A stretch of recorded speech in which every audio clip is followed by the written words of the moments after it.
नमस्कार, मैं हूं आपके साथ सोहेल खान। हमारी खास पेशकश इंडिया का वैक्सीन प्लान में आपका स्वागत है। पिछले 8 महीने से कोरोना महामारी से जूझ रही दुनिया आने वाले दिनों में उससे उबर सकती है।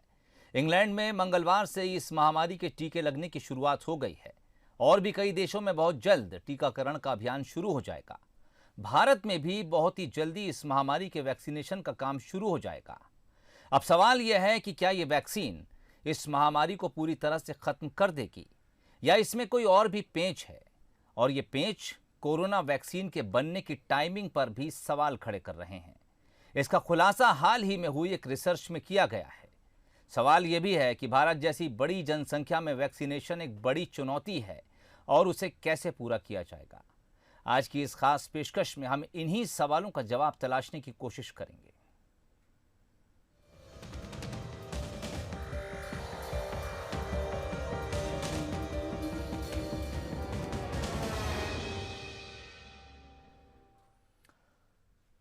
तो अगले आधे घंटे में इससे जुड़े कुछ विशेषज्ञ मेरे साथ सीधे जुड़ेंगे और हम उन्हीं से तमाम सवालों के जवाब लेने की कोशिश करेंगे, इस मुद्दे को टटोलने की कोशिश भी करेंगे।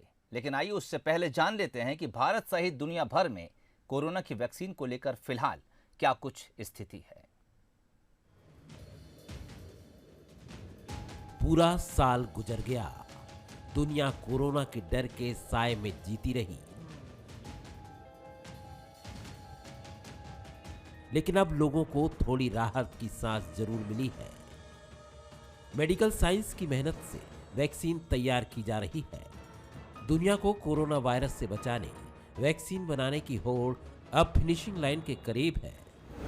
रूस ने 2 और चीन ने 4 वैक्सीन को इमरजेंसी अप्रूवल दिया है, तो वहीं यूके ने भी फाइजर की वैक्सीन को इमरजेंसी अप्रूवल दिया है। भारत में फाइजर के लिए इमरजेंसी अप्रूवल मांगा गया है।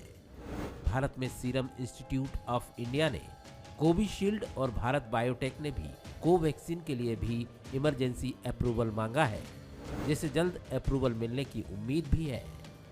दूसरे देशों में इमरजेंसी अप्रूवल की प्रोसेस शुरू हो गई है। 7 वैक्सीन अब भी फेज 3 ट्रायल में है और उन्हें कहीं भी अप्रूवल नहीं मिला है। वहीं 3 वैक्सीन फेज 2 ट्रायल में और 13 वैक्सीन फेज 1 और 2 के ट्रायल में हैं। किसी भी वैक्सीन को अप्रूवल उसके एफिकेसी रेट के हिसाब से दिया जाता है। वैक्सीन की एफिकेसी पता करने के लिए एक लंबी प्रक्रिया से गुजरना पड़ता है। वैक्सीन के ट्रायल में शामिल आधे लोगों को ही वैक्सीन लगाई जाती है, आधे लोगों को प्लेसेबो यानी सलाइन देते हैं। कुछ महीनों तक वॉलंटियर्स की निगरानी की जाती है। अलग अलग जांच में एंटीबॉडी डेवलप हुए या नहीं देखा जाता है। दोनों ग्रुप के मरीजों का पॉजिटिव रेट निकाला जाता है, फिर कैलकुलेशन के हिसाब से इफिकेसी रेट निकलता है। यदि दोनों ग्रुप्स में कोई अंतर नहीं होता तो इफिकेसी 0 हो जाती है। वहीं वैक्सीन वाले ग्रुप में कोई बीमार ना हो तो इफिकेसी 100% हो जाती है।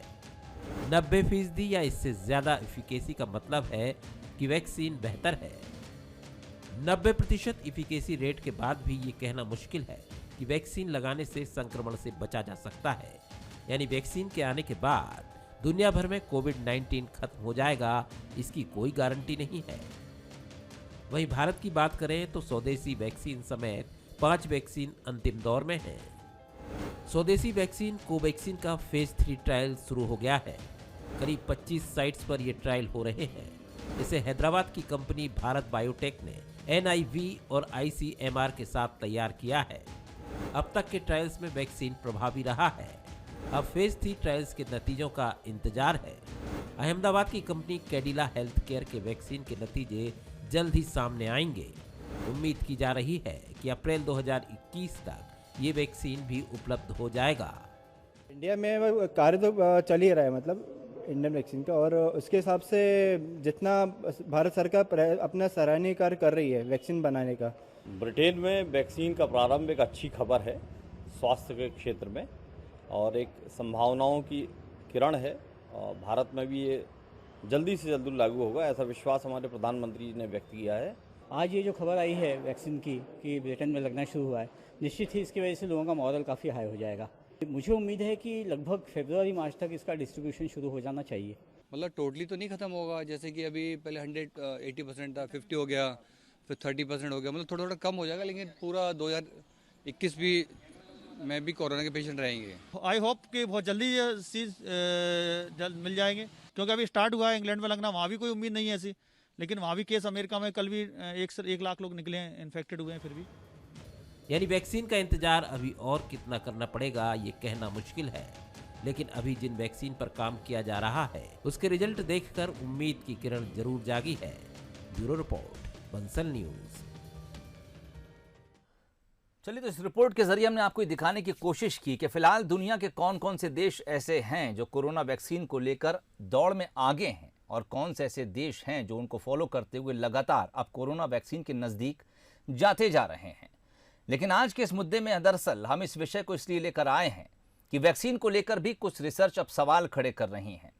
उन रिसर्च के मुताबिक वैक्सीन को बनाने के लिए जितना समय चाहिए था उतना समय दिया नहीं गया, यानी दुनिया को इस महामारी से जल्द निकालने के लिए प्री मैच्योर वैक्सीन को मार्केट में उतारने की कोशिश की जा रही है। ऐसा दावा उन रिसर्च में किया गया है, जबकि वैक्सीन को बनाने वाली फार्मास्यूटिकल कंपनियों का ये मानना है और ये कहना है कि वैक्सीन पूरी तरह से कारगर है, असरदार है।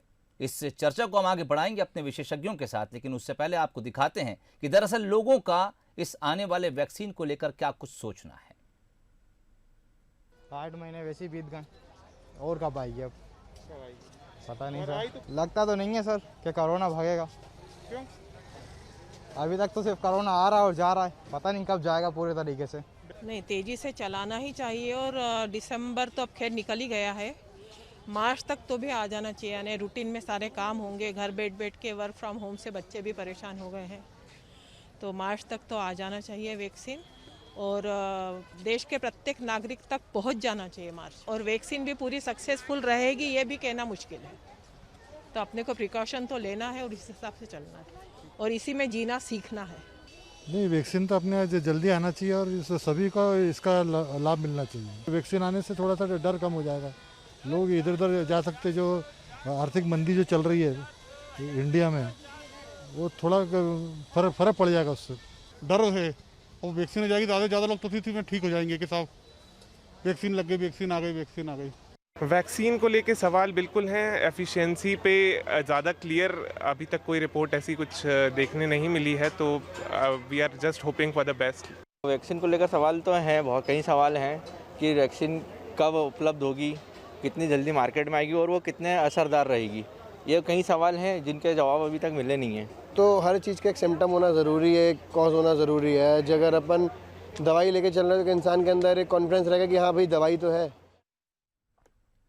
तो चलिए, लोगों के रिएक्शन भी आपको सुनवाए। कुछ को कहना है कि उन्हें बहुत बेसब्री से इंतज़ार है और कुछ का यह भी कहना है कि उन्हें आने वाली वैक्सीन पर पूरी तरह से भरोसा नहीं है।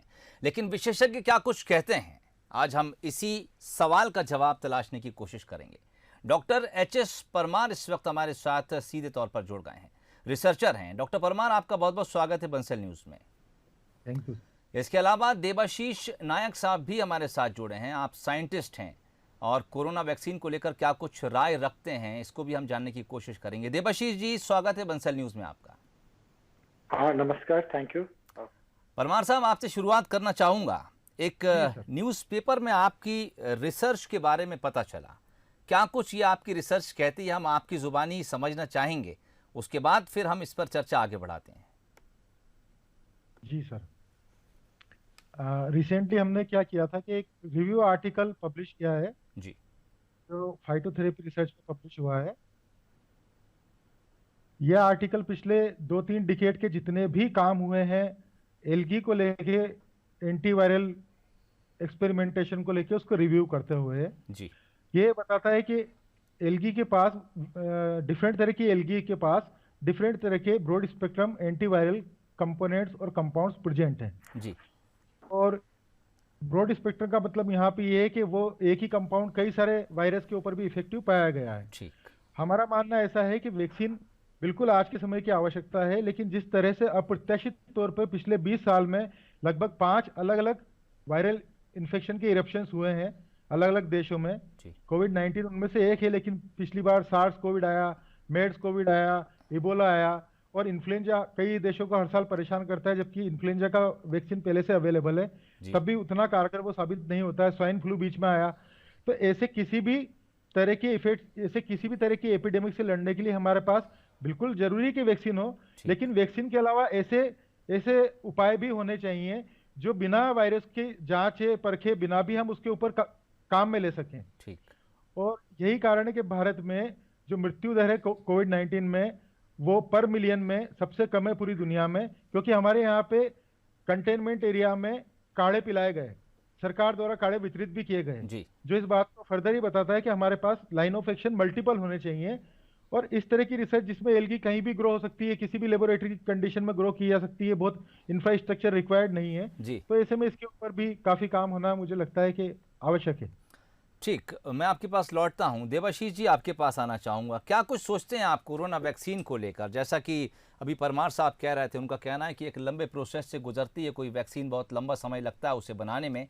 इस बीच हमारे पास ऐसी ड्रग्स मौजूद हैं जिनका सहारा लिया जा सकता था। आप इस बात से कितना इत्तेफाक रखते हैं? आपको क्या लगता है कि नहीं, हमें वैक्सीन का ही इंतज़ार किया जाना था और इस मामले में कोरोना को लेकर या कोविड-19 को लेकर वैक्सीन ही एकमात्र इलाज है?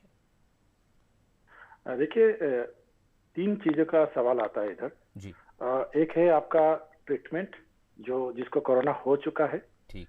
दूसरा है एक ग्रुप को आप प्रिवेंट करना चाहते हैं जी। तीसरा है कि आप दुनिया से कोरोना को पैंडेमिक से एक साधारण इन्फेक्शियस डिजीज को कन्वर्ट करना चाहते हैं। जी। 3 चीजों का। तो जो डॉक्टर साहब पारमर साहब ने बोले हैं कि वो सही बोले हैं कि ऐसे कुछ तत्व है हमारे पास जो एल्गी में पाया जाता है, कुछ प्लांट्स में पाया जाता है, कुछ साधारण मार्केट में जो दवाई मिलती है उसमें पाया जाता है, जो कि कोरोना की कुछ हद तक आपको रोक सकता है, फ्रंट लाइन में काम कर सकता है। और उसके क्या हुआ है कि दुखद की बात है कि अभी तक हम उनको इग्नोर करते गए, जो हमारा ट्रेडिशनल मेडिसिन है, और इसी के कारण उसके ज्यादा जैसे लंबा और जो रासायनिक प्रक्रिया में हम इसको प्रूफ ऑफ कॉन्सेप्ट बोलते हैं, उसमें से हमने इतना इन्वेस्टमेंट नहीं किया कि ताकि ये मार्केट रेडी हो जाए एक 2 महीने में। ये होगा, मतलब प्रमाण साहब बोल रहे हैं वो होगा 1-2 महीने में हो जाएगा, कि थोड़ा समय लगेगा, लेकिन उसमें ताकत है कि वो रोक सकता है। जी। दूसरी बात है कि इतना बड़ा पॉपुलेशन ग्लोबल जो 6 to 8 बिलियन पॉपुलेशन को आप चाहिए, उसमें लिए इस तरह की चीजें चाहिए जो डुप्लीकेट हम कर सकते हैं, जिसको हम मल्टीप्लाई कर सकते हैं। जैसे आलजी को आप जो ग्रोथ करते हैं उसको धूप में ग्रो करते हैं, उसके लिए पानी का ग्रोथ होता है, उसका लिए स्पेस चाहिए, ये सब उसका एक साइड रिक्वायरमेंट है। ठीक। इस तरह आप जो वायरस को ग्रो करते हैं सेल कल्चर में वगैरह वगैरह, उसके लिए उसका रिक्वायरमेंट अलग है। ठीक। जो ग्लोबल का जो बिजनेस स्ट्रेटेजी है, जो वैक्सीन में जो डेवलप है, उनके पास कैपेसिटी इतना है, अगर वो चाहे, अगर फॉर्मुलेशन आपके पास है, तो कुछ महीनों में बिलियंस डोज बना सकते हैं। जो आलजी के जदियो हमारे पास है, उसको हम इतना भारी मात्रा में नहीं ला सकते, एक डिमेरिट है। बिल्कुल ठीक। तो मासिव एक्शन के लिए आपको वैक्सीन का जरूरत चाहिए। ठीक।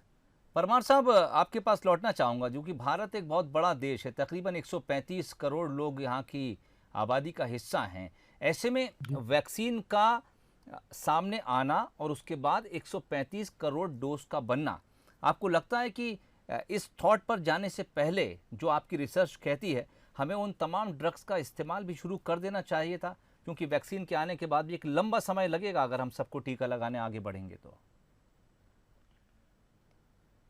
देखिए, मैं इस बात से पूरी तरह सहमत हूं, लेकिन यहाँ पे एक बात ध्यान देने योग्य है कि भारत ने इसमें काफी अच्छा काम किया है। शुरू में ही हमने, जब हमारे पास कोई भी क्लू मौजूद नहीं था, तब भी भारत सरकार ने काढ़े की व्यवस्था की। मिनिस्ट्री ऑफ आयुष ने इसको एक्सेप्टेंस में लेके फ्रंट लाइन में काम किया। तब हमारे पास we have started with the scratch, तब हमारे पास कोई इन्फॉर्मेशन नहीं, पूरी दुनिया के पास कोई इन्फॉर्मेशन नहीं थी, तब भी हम कई लोगों को बचा पाए। उसके बाद रिपर्पसिंग ऑफ ड्रग में भी इंडिया ने काफी अच्छा काम किया, क्योंकि अगर मोर्टेलिटी इंडिया में सबसे कम, इसका एक कारण ये है कि हमारी इम्यूनिटी अच्छी हो सकती है, वायरल की स्ट्रेन अलग हो सकती है, लेकिन इसके बावजूद भी जो रिपर्पसिंग की गई ड्रग की इंडिया में, वो बहुत अच्छी की गई है। ठीक। तो मुझे लगता है कि एलगी वाला जो पार्ट है, आप जो जानना चाह रहे हैं, ये बिल्कुल सत्य है, लेकिन हर लेबोरेटरी के पास ये फैसिलिटी नहीं कि पहली बात वो वायरस पे काम कर पाए, जैसे हमारी खुद की लिमिटेशन भी है ये। दूसरी बात, उसका मास स्केल पे प्रोडक्शन करने के लिए कॉर्पोरेट सेक्टर जो है, जैसे पतंजलि है, इस तरह की एजेंसीज को इसमें आगे आना चाहिए, जो इसको कमर्शियल लेवल पर प्रोड्यूस कर पाए और इवेल्यूट भी कर पाए। जैसे अभी कोविड-19 लेके अगर हम रिसर्च करना चाहें, चाहे डॉक्टर साहब भी करना चाहें, देबाशीष सर भी करना चाहें, तो शायद नहीं कर पाएंगे because of the different type of problems related with the approval. ठीक। तो बिना उसके किए उसको मार्केट में लाना भी इस तरह से पॉसिबल नहीं था। ठीक। देवाशीष जी, आपके पास आना चाहूँगा। अभी कुछ दिनों पहले बंसल न्यूज़ से ख़ास बातचीत में छत्तीसगढ़ के स्वास्थ्य मंत्री हैं टीएस सिंहदेव साहब हैं, वो बातचीत कर रहे थे। उन्होंने अपनी राय इस वैक्सीन के बारे में रखी और उन्होंने भी कुछ एक्सपर्ट्स को कोट किया जहां से वो राय लेकर आए थे। उनका कहना था कि किसी वैक्सीन को जब हम फाइनल स्टेज तक पहुंचाते हैं तो कई स्टेज से गुजारा जाता है, कई एज ग्रुप के लोगों पर भी उसका ट्रायल किया जाता है, बच्चों को लेकर, जवान लोगों को लेकर, फिर बुज़ुर्गों को लेकर, बीमार लोगों को लेकर। और मान लीजिए जो लोग पहले से बीमार हैं, किसी को हार्ट की प्रॉब्लम है, किसी को शुगर की प्रॉब्लम है, ऐसे में एक बड़े ग्रुप को कवर किया जाता है। अब हिंदुस्तान में अभी वैक्सीन ट्रायल के दौर में है। ऐसे में मान लीजिए अभी इमरजेंसी ट्रायल के लिए हमारे यहाँ एक कंपनी है, उसने भारत सरकार से परमिशन मांगी है, और अगर हम उसे परमिशन दे देते हैं तो क्या आपको लगता है कि वो तमाम एज ग्रुप्स और डिफरेंट लोगों के ऊपर ट्रायल ना होने की वजह से कोई साइड इफेक्ट होगा या हो सकता है? तो देखिए, मैं अपना थोड़ा बैकग्राउंड देना चाहता हूँ इस एरिया में। जी। मेरा जो एरिया है वैक्सीन रिसर्च है। हाँ। और मैं भी कोरोना वैक्सीन का एनिमल ट्रायल तक हमारा फार्मूला जा चुका है। ओके। वो भी गवर्नमेंट ऑफ इंडिया का स्पॉन्सर्स प्रोजेक्ट है। हम IIT इंदौर में उसको काम करते हैं जी। और पुणे में हमारा एनिमल टेस्टिंग चल रहा है। ठीक। तो आप थोड़ा एक एनालॉजी में देता हूँ, जैसे new school of doing work and old school of doing work. ठीक। आप अगर माने कि सारा का सारा हिंदुस्तान लोगों को आप टेलीफोन दिया जाए लैंडलाइन, वर्सेस आपको एक तरीका दिया जाए कि सेलफोन दिया जाए, जी। तो आप देखिए कि अगर सेलफोन का आप इंस्टॉल करना है तो कितना क्विकली मास को आप अडॉप्ट कर सकते हैं और कितना जल्दी आपको फीडबैक आ सकता है, क्योंकि technology has gone to that extent. तो जो माननीय मंत्री जी ने बोला है कि एज ग्रुप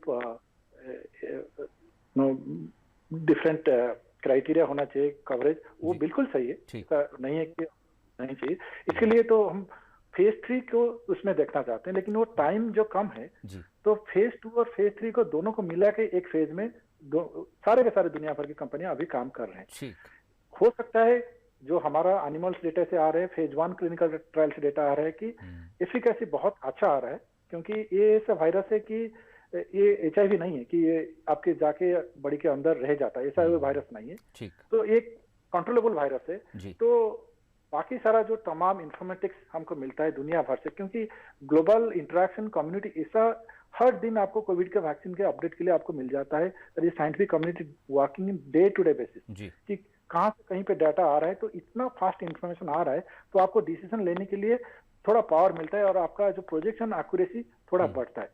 इसमें भी एरर ऑफ मार्जिन रहता है, लेकिन वो एरर ऑफ मार्जिन कम होता जा रहा है क्योंकि आपके पास जो इंफॉर्मेशन का पावर ज्यादा रहता है।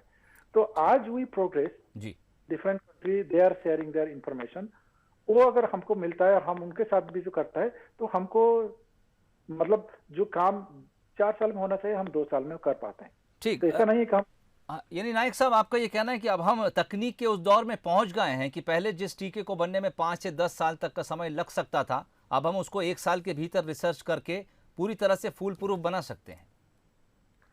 देखिए, टीका तो बना सकते हैं, लेकिन जो साइड इफेक्ट जो आपने बोला है, तो कुछ चीजों का साइड इफेक्ट 2 साल के बाद भी पता चलता है। तो ये किसी के पास डेटा नहीं है अभी। तो क्या अभी स्ट्रैटेजी है कि कॉस्ट बेनिफिट रेशियो, आप रिस्क क्या लेते हो उसका बेनिफिट, वो सिंपल मैथमेटिकल फॉर्मूला में आप देखते हो, ये मैं रिस्क ले रहा हूँ, इसका बेनिफिट ये है। ठीक। ये आपने सिंपल तरीके से अभी चल रहा है। ये आपने बड़ी इंपॉर्टेंट बात बताई देवाशीष जी। हमको इस टीके का रिजल्ट तो शायद फौरन पता चल जाएगा कि ये काम कर रहा है या नहीं कर रहा, लेकिन ये महत्वपूर्ण बात आपने कही कि इसके साइड इफेक्ट के लिए हमें 2 साल तक का इंतजार भी करना पड़ सकता है। परमार साहब, इससे किस तरह की चुनौती के तौर पर आप देखते हैं? जैसा कि अब नाइक साहब का कहना है कि आज अगर किसी को टीका लगा दिया, 2 साल बाद भी भविष्य में उसके भीतर साइड इफेक्ट देखने को मिल सकते हैं, क्या फिर ये एक नई चुनौती हमारे लिए खड़ी हो जाएगी? बिल्कुल सर जी। ये कॉस्ट बेनिफिट रेशियो और जो आज की अर्जेंसी उसी को देखते हुए किया जा रहा है जी, लेकिन ये चुनौती बिल्कुल है। और दूसरी एक चुनौती और भी है कि वैक्सीन कितने साल तक के लिए कारगर होगा।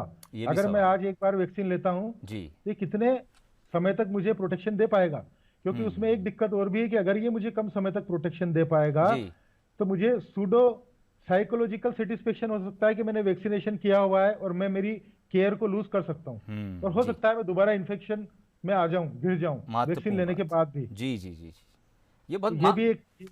ये भी चुनौती रहेगी। बहुत महत्वपूर्ण बात कही। परमार साहब, नायक साहब आपके पास लौटूंगा मैं वापस। अब एक सवाल खड़ा किया है और वो ये है कि वैक्सीन लगा दिया, आपके मुताबिक 2 साल हमें वेट करना पड़ सकता है, उसके बाद भी साइड इफेक्ट उभर के आ सकते हैं, लेकिन नायक साहब कितने टाइम के लिए वो काम करेगा वैक्सीन? क्या इसको लेकर अभी तक कोई दावा पेश किया है रिसर्चर्स ने? 1 साल बचाएगा, 2 साल बचाएगा, या फिर एक एज ग्रुप तक हम इसको अगर लगातार दे देंगे जैसे पोलियो ड्रॉप्स हैं तो फिर हम इसे हमेशा के लिए खत्म कर पाएंगे क्या कभी? देखिए, जो अच्छी बात है इस वैक्सीन प्रोग्राम में जी, जैसे हमारा जो गोल्ड स्टैंडर्ड माना जाता है कि अगर आपको नेचुरल इन्फेक्शन हुआ है, आपका इम्यूनिटी सबसे अच्छा रहता है जी, ये हमारा गोल्ड स्टैंडर्ड मानना है। लेकिन इस वायरस में नेचुरल इन्फेक्शन से ज्यादा वैक्सीन का इफेक्ट अच्छा रहता है। तो मान के चलिए वैक्सीन लेना नेचुरल इन्फेक्शन से बेहतर है जी। वो इसमें कोई डाउट नहीं है साइंटिफिक कम्युनिटी में। इस वायरस के दूसरे वायरस में अलग रिपोर्ट है, इस वायरस में वैक्सीन और क्या होता है कि जो वैक्सीन का जो कंपोनेंट हम चूज करते हैं कि कौन सा पार्ट का वायरस हम यूज करते हैं, वो एकदम सॉलिड है। उसमें डेटा आपका जितने भी कंट्रीज, जितने भी लोगों ने काम किया है, एक ही प्रोटीन पे ऊपर ज्यादा काम किया है और सॉलिड डेटा देता है। तो वही मैं बताता हूँ कि हो सकता है आपका प्रोटेक्शन 3 महीना रहे, जो अभी तक तो गारंटेड है, लेकिन 2 साल रहेगा, जिंदगी भर रहेगा, वो किसी को पता नहीं ना। हम अभी से कुछ कर सकते हैं उसके बारे में, लेकिन ये इतना जरूरी है कि ट्रांजिएंटली जितना पैंडेमिक का सिचुएशन है उसको तो कंट्रोल में आ जाए। तो ये एक अलग रिसर्च का विषय होगा। अब परमार साहब के टीका कितनी देर के लिए काम करेगा, और अगर मैं आपका फाइनल कमेंट चाहूं, क्या कुछ बेटर साइड देखते हैं आप? देखिए, बेटर साइड तो ये है कि आज की परिस्थितियों को निपटने के लिए तो वैक्सीन अनिवार्य है, ठीक, लेकिन हमें लगता है कि आने वाले प्रोस्पेक्टिव इन्फेक्शंस, पैंडेमिक, एपिडेमिक जिस रेट से आ रहे हैं, तो हमें तैयार रहना चाहिए कई सारे और नए रास्तों के साथ, ओके, जो कि खुले रहे। जी ठीक। तो नायक साहब, फिर आपकी टीम तैयार है उन तमाम नए रास्तों को तलाशने के लिए? बिल्कुल, हम अब जरूर कोशिश कर रहे हैं। हम 2 कंपनी के साथ भी काम कर रहे हैं जो टीकाकरण के काम में रिसर्च कर रहे हैं, और हमारा खुद का भी फॉर्मुलेशन चल रहा है। चलिए, आपको बहुत बहुत शुभकामनाएं, बेस्ट ऑफ लक हमारी तरफ से, बंसल न्यूज़ की तरफ से, कि आप जिस रिसर्च में इस वक्त हिस्सेदार बने हुए हैं, आपकी वो रिसर्च कामयाब हो और दुनिया को एक ऐसे वैक्सीन का सामना करने को मिले, एक ऐसी वैक्सीन दुनिया को मिले जो इस महामारी से बचाए। और हम ये भी उम्मीद करते हैं कि भारत इसमें लीडिंग पोजीशन में आए। HS परमार साहब, आपका बंसल न्यूज़ के साथ जुड़ने के लिए बहुत बहुत शुक्रिया, और देबाशीष नायक साहब, आपका भी बहुत बहुत शुक्रिया हमारी इस चर्चा में शामिल होने के लिए और कुछ महत्वपूर्ण जानकारियाँ हमारे दर्शकों के साथ शेयर करने के लिए। आप दोनों मेहमानों को एक बार फिर से बहुत बहुत शुक्रिया। तो चर्चा इस बात को लेकर जारी है कि आने वाला वैक्सीन कब आएगा, और उससे ज़्यादा ये कि वो वैक्सीन कितना कारगर होगा। मेहमानों से हमने कुछ इन्हीं सवालों के जवाब तलाशने की कोशिश की। कल फिर किसी नई बहस के साथ, किसी नए सवाल के साथ एक बार फिर इस चर्चा को आगे बढ़ाएंगे। फिलहाल इजाज़त दीजिए, नमस्कार।